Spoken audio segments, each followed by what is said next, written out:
Take it away, Earl. Earl. Hello, Paula. Hello, Padre. It's good to see you. Good to see you too. All right. You ready for this topic? Yes, I'm ready. Once upon a time, you and I, when we started Roar Like the Lamb, tried to record something of a similar topic. And we didn't make it very far. It was kind of a raw topic at the time. Yes, as you reminded me. I reminded you. Yep. Just because and not, I don't mean it as a criticism. Oh, I when know. I remind you, just the good. reality was that it was kind of raw to talk about at the time because we were just getting this started. And there was a lot going on. And I think it's worth revisiting now in part because of this. All right. The topic is race, right? Which is a complicated topic, right? And as a complicated topic, it needs some nuance and some care when we talk about it. Yeah. And unfortunately, a lot of times our culture does not really permit that kind of nuance and care, right? It's true. So we get caught up in all this other stuff, a lot of sound bites and a lot of really quick reactions and not a whole lot of listening and not a whole lot of paying attention. Right? So maybe 2 weeks ago, I was sent a link to a survey and I was asked to participate and to respond to this survey for somebody who's working on a doctoral thesis in pastoral care, pastoral ministry. And the survey was asking about how often I, as a priest, preach about racial justice issues. Interesting. And I thought it was interesting. Okay, so how often? And so the answers that were given were every week. Okay. I thought that seemed like a bit much. Whenever the readings suggest it, which I thought was very suitable. Okay, Samaritans. Yeah, right. Or whenever there's something going on in the world that would suggest that this would be an important topic to address because it's in the news, it's getting a lot of publicity or something. I don't remember how I answered that question. But the next question was, why don't you preach about racial justice more often?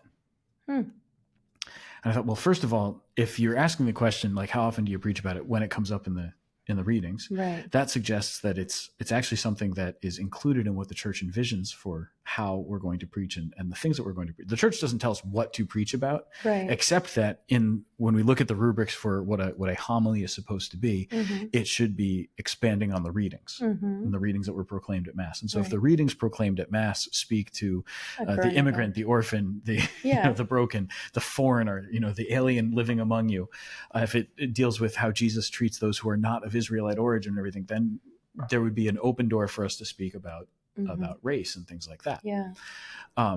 So insofar as it's included in the readings, that's when it would be most appropriate. Why don't you preach about it more? Well, because first of all, if I was only preaching about race every single week, I think a lot of people would be annoyed and turned off.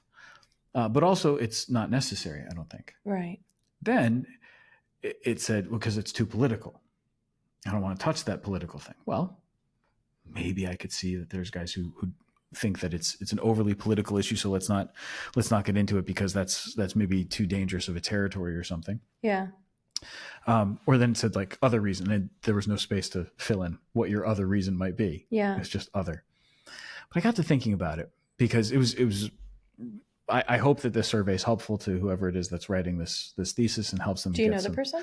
I do. Yeah. Oh, okay. I hope it gives them some insight into figuring out, but I also couldn't really figure out what they were going for. What's the end goal here? Because I think that first of all, if we're preaching the gospel, right, it's always we got to go back. What's the purpose? We're meant to preach the gospel. We're meant to introduce people to Jesus Christ.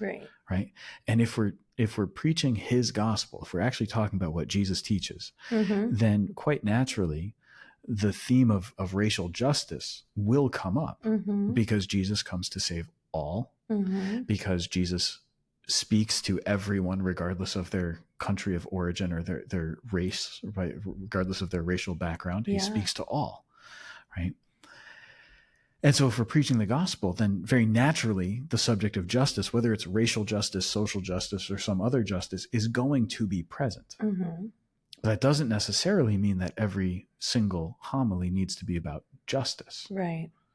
Because there are many things that Jesus also teaches us about that don't necessarily focus just on justice. This past weekend, for example, when we read the gospel, and it was, if your brother sins against you, go and tell him his fault. Mm-hmm. In a certain way, that's justice, right? But it's not what we would normally consider like the work of justice. It's actually the big challenge of going and telling somebody that they need to correct their action. Mm-hmm.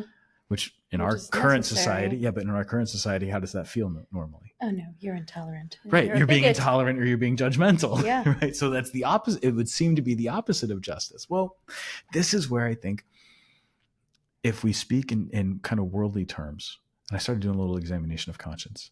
Yeah. How does this make you feel doing this? Well, I read it, and my first thought was, am I not speaking about justice issues frequently enough? Am I supposed to be doing more? Mm-hmm. But then I came back to that idea of the gospel. This is what needs to be proclaimed, and the other stuff should flow pretty naturally from it then. Mm-hmm. Such that, and I might be wrong, you can tell me if you disagree with this, but if the gospel is presented in its fullness and with integrity, mm-hmm. then there's not a question about any form of justice, social justice, racial justice, economic justice. Yeah. It should all make pretty logical sense and be pretty clear. Right. Like, yeah. If I'm preaching the gospel pretty clearly and with an authentic interpretation of what Jesus says, then it should be fairly easy for people to know that they ought to help the poor, that they need to deal justly in their business transactions, that they need to they need to be mindful of the unborn, the elderly, those who are suffering in various capacities, and those who are otherwise outcast or discriminated against for some reason. Right. Right. Like it should be pretty obvious that racism is a bad thing. Mm-hmm. This shouldn't be like a thing that I have to say all that often, unless the community that I was in refused to believe it. Right. Like if there was some issue of racism that needed to be corrected, I would have a responsibility to speak out and correct it. Yeah. So that was the first thing that I was thinking. But then I was also starting to think, well, and going back to when we first made the attempt at talking about this, mm-hmm. Do you remember I had written like a note to the parish about the issue of racism and all this stuff, as a lot of that was coming out, especially during COVID, mm-hmm. right? So I wrote this email, and I look back on it now, and I go, I don't think I would have chosen to use the same language. Because what I did was I used a lot of the language that was being used in the broader secular sphere. Yes. And so I drew on some of that because it was the language that was being spoken mm-hmm. most frequently. Mm-hmm. But looking back now, what I see is that by adopting that language has even evolved since then. Yeah. And so I used that language, but that was never enough. Right. In that sphere. Right. And we're kind of living in 1984, like Newspeak. And so like all these like language is constantly changing and words are being given new meaning. Yeah. Right. So we have all kinds of words where the translation once meant this, but now it means something else. Or we're just abbreviating words like sus, and so we're saying things that don't make any sense at all. But you know what I mean? Good. Right. That was a good one. Great. Yeah. We're doing this thing with language where we're creating a false ideal around certain things. And I think that in 2020, 2021, whenever all that was, some of the language, especially surrounding race, was, okay, think about this, like your implicit bias. Right? Well, guess what's happened?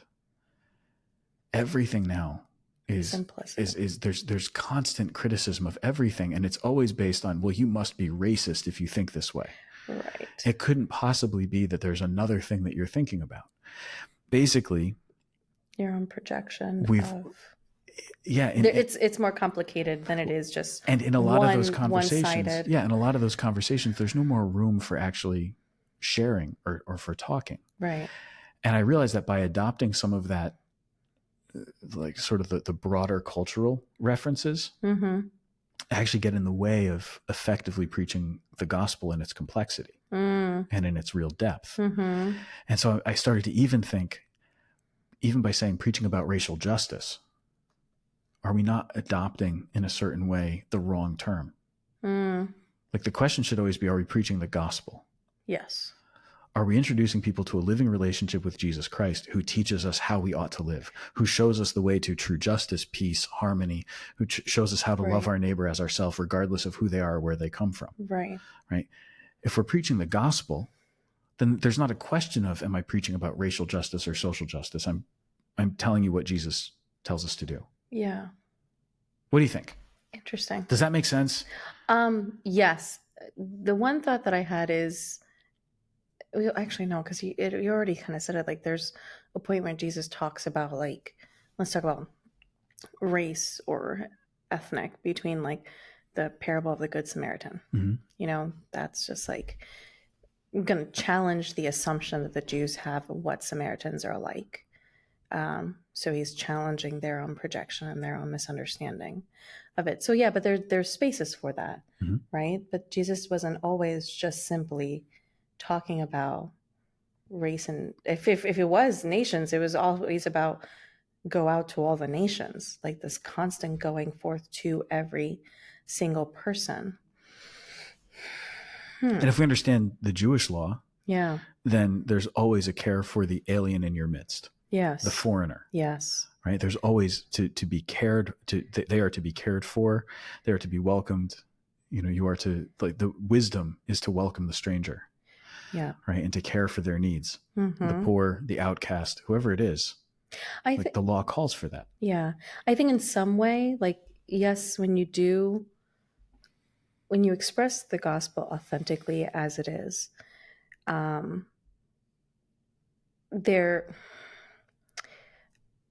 sometimes you do have to say things, like, to make it obvious.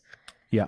Right? Like, mm-hmm. there's that part, because, you know, people are people. Well, so there's that, but it doesn't need to be, like, to your point, I agree with you. It doesn't, like, if you're authentically living it out virtuously in your life, right? And not, this article that I read was really good. It was like virtue signaling versus living virtuously. Yeah. And I thought that was so good, because it was like the virtue signaling person is like the Pharisees. Look at how well I did this. Check out my opinion. It's morally, like, objectively true. And, like, everybody has to follow me. And then you get an entourage and a posse. But the gospel calls you to live virtuously. And so the way that you speak, the way that you act, the way that you relate to others, that is what Jesus is calling us to do. But when you're out there simply just kind of like talking, but what action has taken place? Mm-hmm. Right? Now, there is a space for talking that's necessary, but it shouldn't just be like discussions at the round table and then you don't do anything. Right. So this is the thing that I started thinking about too, that, all right, there is a space for breaking down into more clear examinations. What are we talking about? Yes.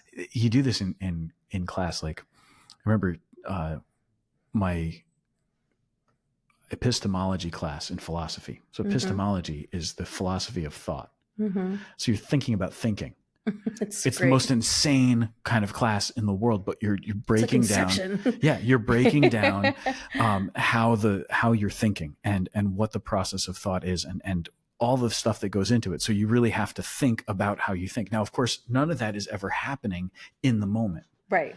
This is like after the fact. I can analyze what I was thinking and how the processing was taking place. You are not in self. Yeah, exactly. As you're doing this. But it's kind of examining that space of, this is how we think about it. This is how so you're creating the concept and everything and understanding better what the thought process is. Fine. Yeah. That's all well and good. And sometimes we need to do that in order to understand how things work. Yeah. So the same thing can be said, I think, for the issue of racial justice as its own issue in particular that ought to be addressed. Yeah. All right. So let's examine how and when it's preached about, how and when it comes up in the life of the church. Let's examine how that can best be addressed. So there's room, I think, for talking about it a lot. Yeah. But where I notice some of my own defenses kind of coming up was like, well, how often do you preach about racial justice? Well, no, I preach the gospel. And if there's something about race that needs to come up, or there's an issue, right, then we bring it up. Yeah. There's a thing, like, I remember a few years ago, there's some politician was saying that the Bible says that it's okay to separate immigrant children from parents. What? Like, no, the Bible doesn't say that. And it wasn't so much to make a racial, it wasn't so much to make a racial comment or make it like an immigrant issue comment. Right. It was to say that, no, the Bible doesn't actually say that. Right. Like, you can't make a claim like that. No. That's a theological claim. I got to tell you that your theology is bad. Yeah. But I got criticism for saying that. Interesting. Really? Yeah. So like the defense of it was, well, but what if the children are being trafficked? Okay. You know, it's like, what if they've been separated from their parents and the people who they're with are claiming to be their parents? I'm like, no, that's fair. I can understand needing to ascertain exactly who is with who and who belongs with who and how they got there. I'm okay with the idea of coming up with like properly identifying people and making sure that they are supposed to be with this person. Yeah. But I'm not okay with saying that the Bible tells me that it's okay to remove a child from the parent's custody, because the Bible doesn't say that. It doesn't. It just doesn't. But that's when it gets a little bit more not confusing, but like, how do you address it? Because then that turned into a political question. Right. Well, and that it's not just a moral thing. It's now turned political. What side are you on? You have to pick a side. And this is also where we forget that there's such a thing as prudential judgment. Mm-hmm. And that in certain situations, the only thing to do is make a prudential judgment about what to do. Right. And that there can be differences of opinion that are legitimate differences of opinion about what to do when the prudential judgment is different. Like if you decide that you think that money should be spent one way and I decide that it should be spent another way, we might both have good reasons to want to spend money that way. Yeah. Right. And we can both be morally justified in it. Yeah. I might think that you've prioritized incorrectly and you might think that I've prioritized incorrectly. And so we disagree. But that doesn't mean that either of us is actually wrong. Right. When it comes to finances and to how we run the economy and things, there's room for disagreement. Yeah. There's room for prudential judgments to be made. There are some things where there's not room. Like we can't come out and say, you know what? Murder is good. Right. And we should legalize murder. Right. Yeah. Like we can't say that. You can't. That's contrary to the truth. That's contrary to the law. In the same way, we can't come out and say, you know what, we should support racism because it's a good thing to discriminate against people because of the color of their skin. No, we can't do that. We can never say something like that. That is absolutely a false statement, right? And it always has to be, something like that always has to be condemned. Yeah. But the same thing then would hold with immigration. Like, how do we allow people into our country? Yeah. There's room for prudential discussion and decision and discernment. Yeah. And there's room for disagreement about how that should happen. Right. And if we can understand that there's more than just one side or the other, sometimes those sides need to get a little bit more blurry. Yeah. Sometimes those lines need to be less stark. I mean, not for nothing, I think that the immigration system in our country is it's awful. Really terribly broken. And part of the reason that it's broken is that we only see things as either you are against having immigrants come or you are for immigrants coming. And we won't look at some of the reasons that people come into the country illegally. And literally flee. Well, sometimes because they're fleeing, but also sometimes because the path to legal immigration is so narrow. It's so bureaucratic. When it could be streamlined. If we could fix that bureaucracy, maybe something would happen. Anyway, I'm not an expert on that, so I shouldn't say too much. Yeah. But all this is to say, like, there's the justice that the gospel calls for. Yes. Take care of people. Full stop. Doesn't matter where they're from, what they look like. Just take care of them. Take care of them. Love them. Feed them. Clothe them. Yeah. Be Christ for them. Right. That's what the gospel demands of us. And so, to my mind, if I start talking about, well, racial justice or social justice or this other kind of justice, whatever it might be, and I get so focused on that, I might actually start to distort the gospel in order to fit a particular agenda. So better to focus on the gospel and recognize where these themes come up. Because the theme of racial justice absolutely comes up. It definitely does. Right? So now we know that there are very particular churches who are very social justice-y. What is your reaction to that? Like when it's like a necessary thing.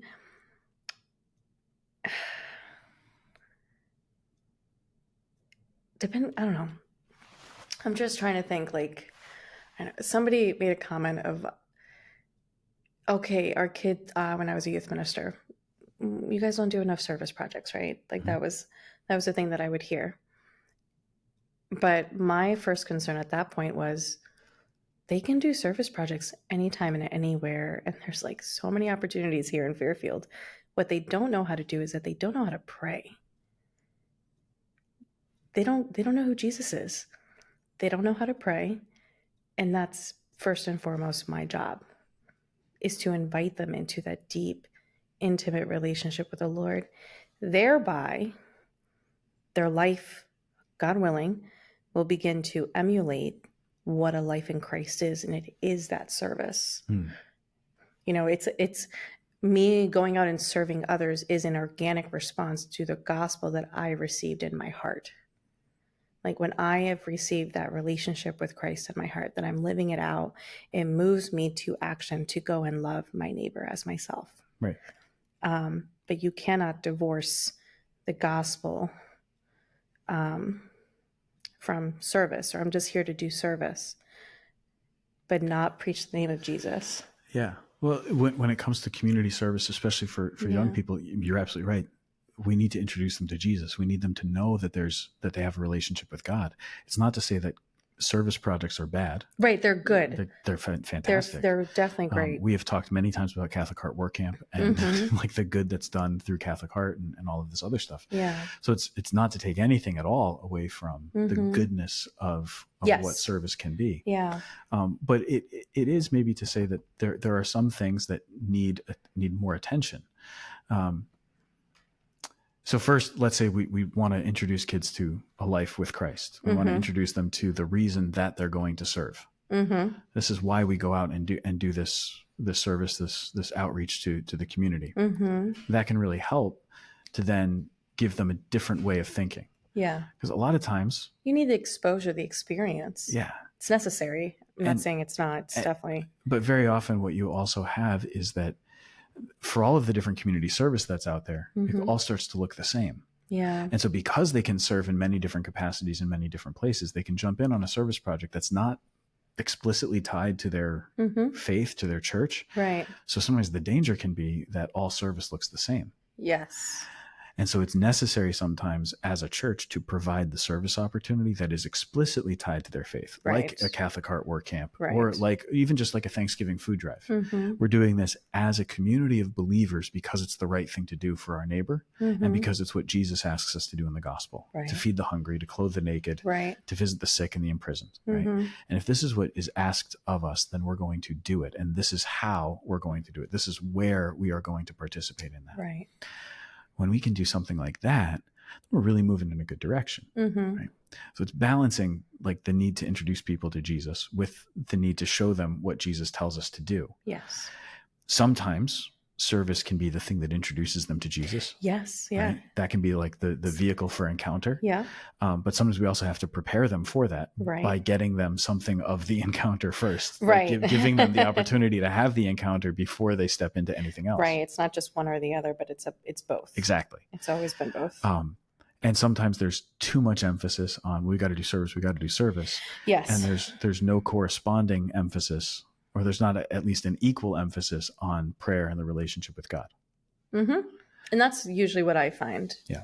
Is we're not really talking about Jesus. Then why are we doing this in the first place? Because it doesn't make sense. Like it does in like a very secular understanding. Like I'm going there to serve my neighbor, and like that's that. But like it's limiting. What you're pointing to is that when the emphasis is too much on the various justice issues, social justice, economic justice, racial justice, whatever it is, when the emphasis is on justice first, as opposed to the fullness of the gospel, which includes under its umbrella, the fullness of justice, right? When we emphasize too much the justice piece, we're most likely to neglect then the relational. That justice doesn't exist on its own. All justice is from God, who is the supreme lawgiver and judge. It is God who is just, who is justice itself, right? And so if all justice flows from God, then we must know him if we want to know the fullness of what justice looks like, if we want to know how we're supposed to act, right? But if the focus is too much on that the vocabulary of justice, especially the vocabulary used in the secular sphere, then most often we're going to start to distort what's really important. And we end up with people who have what they believe is a strong commitment to justice, but no sense of the dignity of the human being created in the image and likeness of God. That is the reason why we do this. Ultimately, religion isn't about helping people. You want to tell everybody in the back? Yeah. Like, ultimately, or to make you feel good.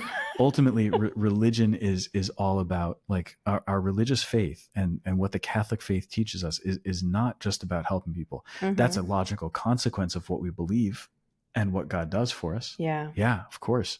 Because I've been introduced to a living relationship with Jesus, because I know the gospel, I know that I have to serve my brothers and sisters, whoever they might be, whatever they might look like.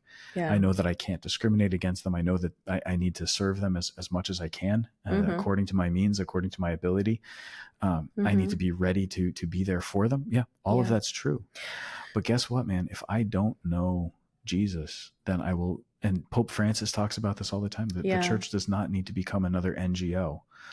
Oh gosh, no. The church does not need to become a social work agency. Right. The church needs to be a place that introduces people to the love of Jesus. Right. We do that sometimes through our works of mercy. Yeah.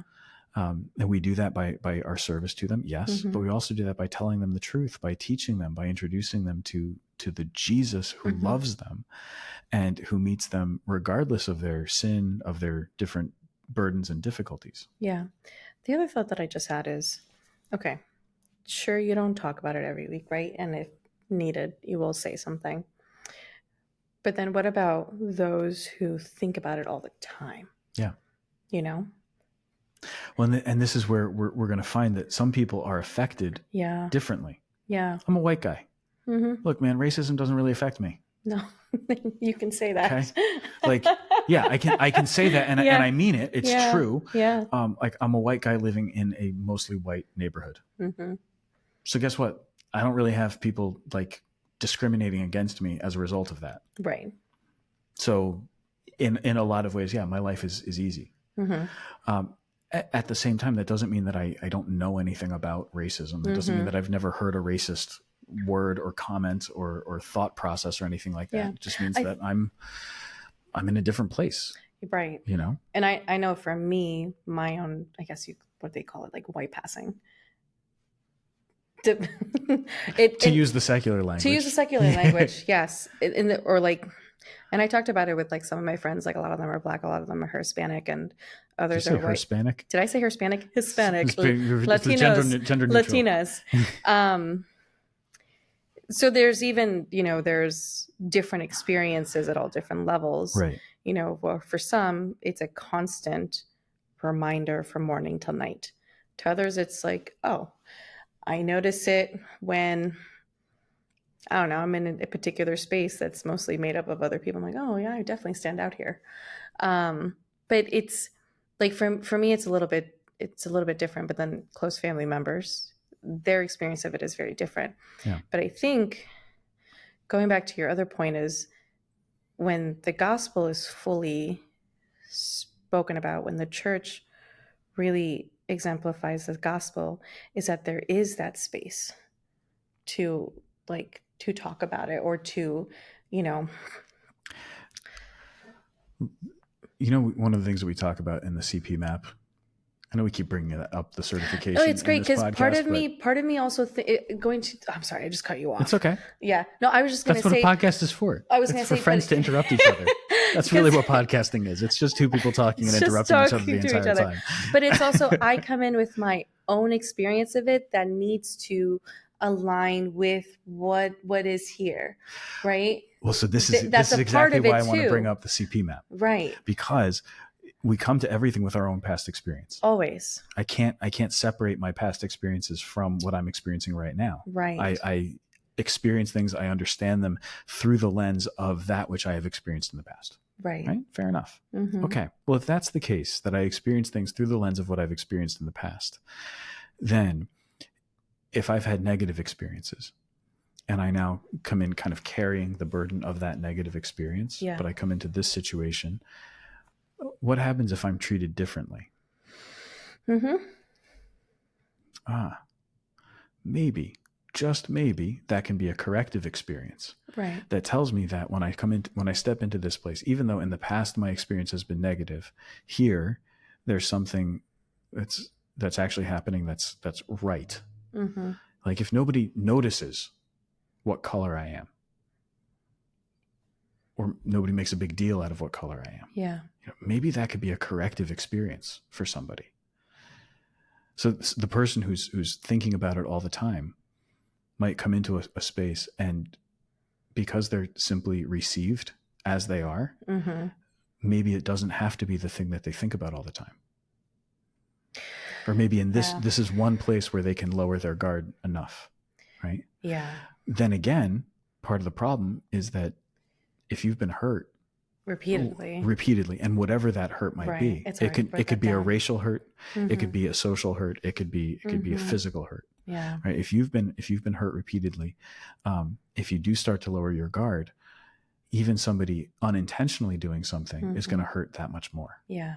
Right. So for the person who's coming in kind of constantly thinking about race, because from more of a perspective of they've been hurt mm-hmm. or discriminated against. Yeah. Right. Then you want to be sensitive to them. Mm-hmm. Right. When somebody's coming at this from a place of anger or hatred, yeah, more often than not, there's some other deep wound that's underlying that also. Yeah. You want to be sensitive to that. Not to say that it's okay that you have this hatred that you're carrying in your heart. No. Mm-hmm. Right. Please don't carry hatred in your heart, just in case we're not clear. But also, like, certain anger is just and neutral, and it's how you assign and what you do with that anger. Then. Right. Some anger might be at mm-hmm. a person, mm-hmm. and then that gets wrongly applied to anyone who remotely looks like them. Mm-hmm. It could be anger at men. Mm-hmm. It could be anger at women. It could be anger at any number of things. Or right. All of those things are possible. Right. But this is where, again, like if we can start to have a more robust conversation to talk about those things, yes. I think it's really important. And unfortunately, if we just put things under certain categories, like this is it, like racial justice, social justice, economic justice, you're not going to get very far. Right. And if you look There's no room. If you look at the way that division grew up, yeah. In these last couple of years mm-hmm. surrounding race, part of the reason that division has been exacerbated is that people who aren't racist were being accused of being racist. And it was assumed. Right. So actually the very labeling that people were opposed to right. was the labeling that was being perpetrated. Mm-hmm. There's always, just learning this in the last couple of weeks, let's say like I have a disagreement with like a family member or something, and like most of us, I will only see it from my point of view, and my point of view is the only one that's correct. And like to me, like and then it takes a while, but there's such a quick, it's in that space where I'll respond really quickly and I react. Well, right? For the record, Paola, I've known you for quite a while. Oh, right. And your point of view and your opinion is usually the right one. Let's be honest here. It's not. There's good reason for you to think that way. Maybe I shouldn't have used a family member as an example because that one is already like a bad one. Okay. Or I get what with you're anything, about. Right? Yeah. Anything big, anything small. The first question is, well, honestly, sometimes like what I do is the first reaction is like, well, how did this make me feel? And I will project hurt. I will project assumptions. Yeah. And the thing about the program we're in is it's about challenging assumptions. Okay, where did that assumption come from? It comes from that wound. Mm-hmm. Why did you project it on the other person and then cause all this anxiety inside of yourself? Because I thought it'd be fun. It seemed like a cool thing to do at the time. I don't know. Like I'm here for the adrenaline rush. Duh. Yeah. But the goal is to have it aligned with reality. And then like, you look at relationships. I hear from somebody else about something that they're struggling with. And I'm like, okay, I can be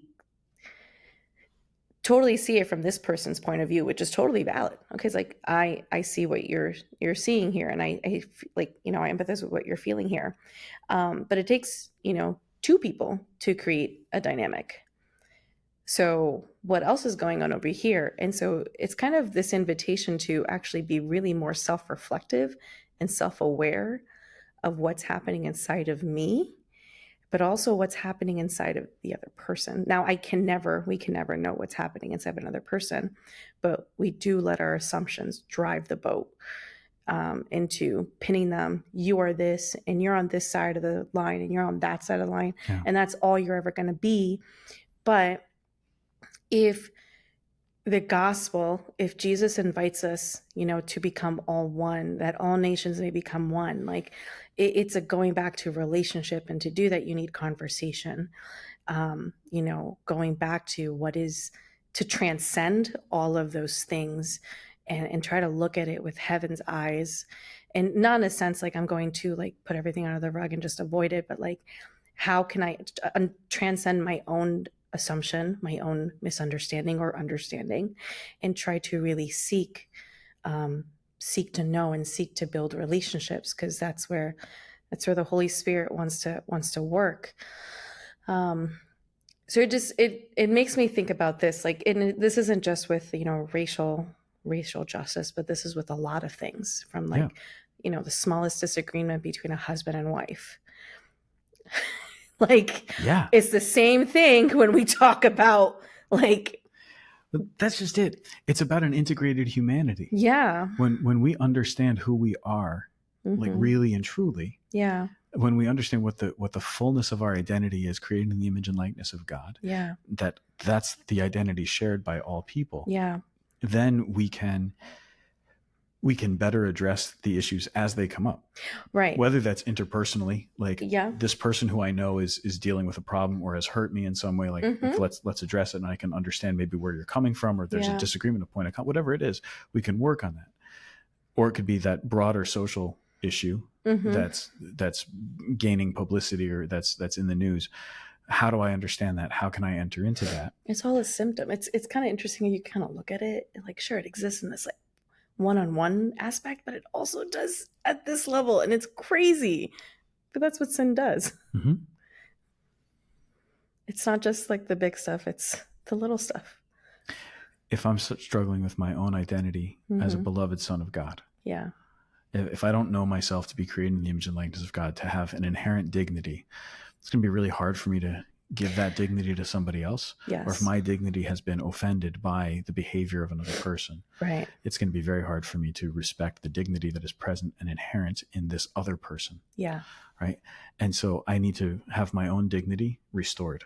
Yeah. I need to be reminded of who I really am in God's image and likeness, so that I can then honor that dignity. You can slay in another the day. person. I'm kidding. Yes, that's exactly it. But then to understand that there's like there are differences. There are things that are different about us. There are cultural differences. There's background differences and everything, and that we can honor those differences. And like reverence them. Yeah. So like I understand that you've been in this position. I understand that you come from this background. I want to love you in that. Yeah. In the midst of that.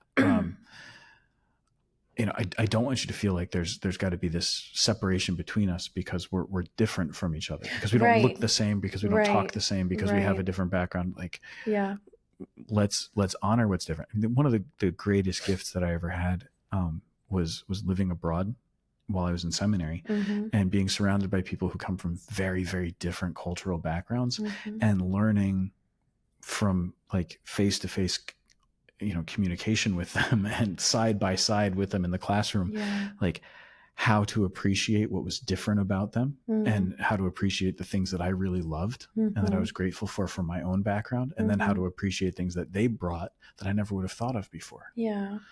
Like I came to appreciate certain things about different cultures, and like the ease with which they could enter into a conversation with somebody. Yeah. The joy that they carried. Because like culturally, this is simply part of the attitude. The sense of like, I'm here to talk to you. Let's become friends. Like there's a sense of welcome in certain cultures that's much bigger than in other cultures. Heck, in the United States, we see the difference. Right. Northeast, Like, hi, you're a person, you live here, but you live across the street from me for 20 years and I might never know your name. It's very easy. Other parts of the country, it's much more open. Gosh, I'm so guilty friendly, of this, you know? Only because, so my neighbor, she's from Ohio. She's really nice. Like, I mean, way more gregarious than I am when I come home, and I'm like, dang, I just don't, when I go home, I don't want to talk to anybody. Yeah. But I was thinking about her the other day. I was like, you know, we exchanged numbers months ago. Yeah. And I mean, like, we're talking like November, last November. And like, well, yeah, we should hang out. I'm like, yeah. But see, here's the thing. Like, we can appreciate from different cultures some of the beautiful things that they bring. Oh, it was so, I was but like, then I'll tell you what, man. She brought me cookies too. She's a baker. Listen, I feel so bad. living abroad, I came to appreciate certain things that Americans have contributed to the world. Right? Like air conditioning, daily showers, and deodorant. Oh my gosh, are you serious? Are an incredible gift that we as Americans don't nearly appreciate the way that we should. But I'll tell you what. So I got to stop complaining about how cold it is in my office and the fact that I have to wear gloves. That's not at all what I was trying to get at. That's an issue that we need to fix, and I'm sorry for that. I wear blankets in the summer and gloves. I'm really sorry. I don't know what to do. Okay, we have a nobody knows what to do. The whole system is like terrible.